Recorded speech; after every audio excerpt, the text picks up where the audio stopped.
अस्सलामुअलैकुम क्लास। आज हमने हमारा जो टॉपिक डिस्कस करना है वो है बायोलॉजिकल रोल ऑफ डीएनए, जो आपकी बुक पेज 35 पे होगा। ठीक है, बायोलॉजिकल रोल ऑफ डीएनए में हमने बताना है कि डीएनए का क्या काम है, मतलब उसकी क्या प्रॉपर्टीज हैं। तो पहला जो है वो है DNA is ultimate carrier of heredity. Heredity कहते हैं विरासत को। ठीक है, कैरियर होता है किसी चीज को कैरी करने वाला, किसी चीज को उठाने वाला। अल्टीमेट कहते हैं इंतहाई। ठीक है, ये इंपॉर्टेंट हम कह सकते हैं किसी चीज। तो डीएनए क्या है? ये विरासत में अहम किरदार अदा करता है। जो हम कहते हैं कि माँ से बच्चे में जो खसूसियात जाती हैं या वालिदैन से बच्चों में एक जैसे खसूसियात जाती हैं, वो किसकी वजह से जाती हैं? वो इस डीएनए की वजह से जाती हैं। ठीक है, डीएनए का जो पोर्शन सिमिलर होगा वो एक जैसे खसूसियात जो है वो जो है आबाओ अजदाद से नस्ल में ट्रांसफर करता रहेगा। ठीक है, कहाँ पे? तमाम यूकेरियोट्स में, in all eukaryotes and some prokaryotes.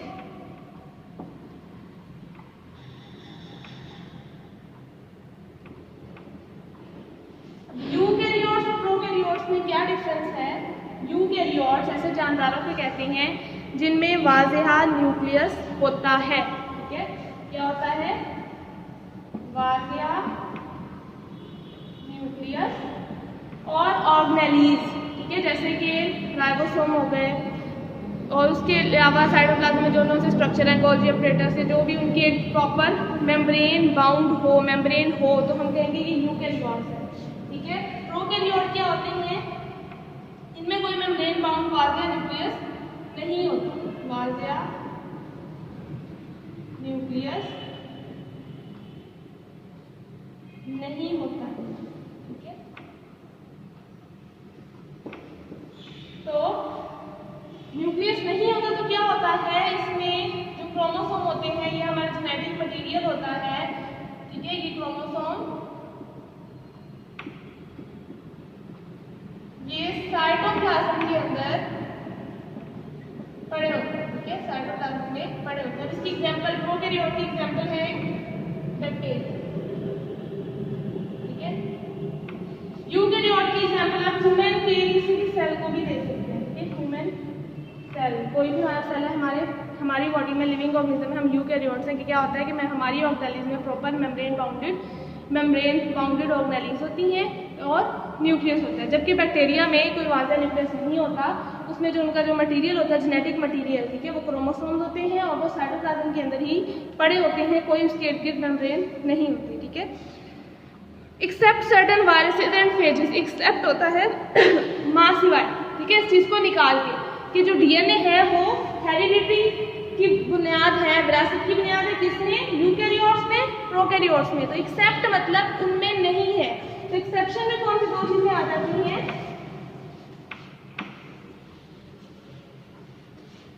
Exception क्या है? एक्सेप्ट है कि इनके अलावा कौन? Virus and phases. फेजेस को अगर हम मतलब देखना है, इसका मतलब है ईटर, किसी को खाने वाला। जैसे कि इसकी एग्जांपल है बैक्टीरियो फेज।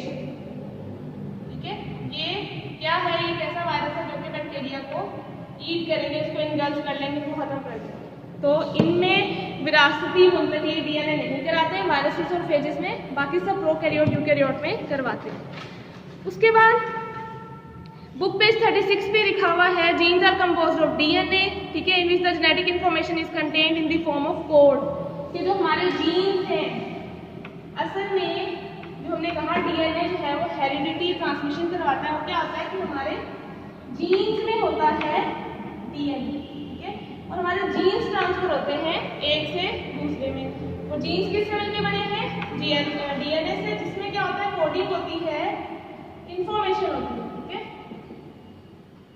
कि कौन सी खसूसियात है जो सेम डीएनए का वो पोर्शन जा रहा है, तो सेम प्रॉपर्टीज जो है वो अगले इंडिविजुअल में चली जाएंगी। ठीक है, उसके बाद एक लाइन आपने कट कर देनी है, ठीक है। मैं आपको बुक से दिखा देती हूँ। अगर हम इधर आए तो ये लाइन आपने नहीं करनी, ठीक है। ये वाली the DNA double stranded constraints to properties, इसको ये एक्स्ट्रा ये इसको आपने कट कर देना है। फिर यहाँ से करना है कि डीएनए की 2 इंपॉर्टेंट प्रॉपर्टीज़ हैं। क्या है? जेनेटिक इन्फॉर्मेशन को, प्रॉपर्टीज़ क्या हुई? जेनेटिक इन्फॉर्मेशन को स्टोर करना, ठीक है। प्रॉपर्टीज डीएनए की number 1 to store genetic information, ठीक है। ये जेनेटिक इंफॉर्मेशन ही है जो अपने असल में ट्रांसफर होनी होती है। तो डीएनए क्या करता है? इस इंफॉर्मेशन को स्टोर करता है। And the second is replication, ठीक है। Number 2 is replication. रेप्लिकेशन किसको कहते हैं? कॉपीज बनाने को, अपने जैसी सेम कॉपीज के डीएनए रेप्लिकेट करके अपने जैसी कॉपीज बनाता रहेगा। तो डीएनए में ये 2 खसूसियात पाई जाती हैं, ठीक है। रेप्लिकेट के आगे लिखा हुआ है to synthesise double stranded DNA exactly similar to DNA originally present and produce messenger RNA, ठीक है। ये डीएनए के क्या काम है? डीएनए ने ये काम करना है, रेप्लिकेशन करनी है, और डीएनए ने मैसेंजर आरएनए बनाना है, को प्रोड्यूस करना है। अब ये अगर आप आरएनए वाले टॉपिक पे जाएं तो जब मैं आपको जनरल इंट्रोडक्शन बता रही थी स्टार्ट में, तो मैंने ये बात की थी कि हमने कहा था कि हम फॉर एग्जाम्पल ये इमेजिन करते हैं ये डीएनए है न्यूक्लियस के अंदर, तो इसके बाहर है मैसेंजर आरएनए।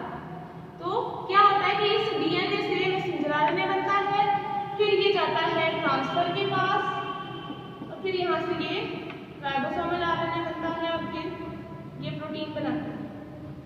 तो यहाँ पर जो बात की हुई है कि ये मैसेंजर आरएनए बनाता है वो ये स्टेप है, ठीक है। आज के लिए इतना ही काफ़ी है। इंशाल्लाह कल हम अपना कोई न्यू चैप्टर स्टार्ट करेंगे।